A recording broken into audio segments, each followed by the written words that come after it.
Yes, kwenye hii dunia kuna sheria moja ambayo ulimwenguni kote huwezi ukaikwepa. Hii inaitwa the law of duality. Hii ina maana gani? Ulimwenguni kote kila kitu kina pande mbili. Umeona? Kama ni kwenye mchezo wa mpira kuna kufunga na kufungwa. Sasa tuachane na sehemu ya mpira, au sio bwana? Tuingie sasa kwenye industry ya biashara. Sheria hii inatuonyesha kwamba kila eneo lina pande mbili. Kama kuna maskini, basi kuna tajiri. Na kama kuna mjinga, basi kuna mwerevu.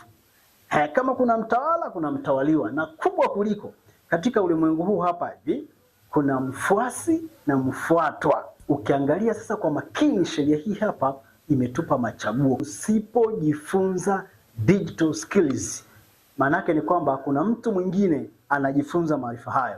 Kuna mtu mwingine amewekeza nguvu nyingi, anatumia gharama kubwa, ananunua e-book, ananunua course online, anajifunza namna kutumia mitandao ya kijamii ili aboreshe katika eneo lake la kutoa huduma au biashara.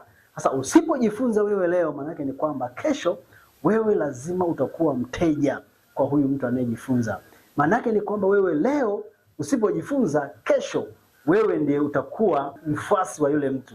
Maanake ni kwamba lazima utatoa pesa yako kupata faida kwa yule mtu aliyejifunza. Anayejifunza mapema mara zote anakuwa mtawala katika eneo lake mapema.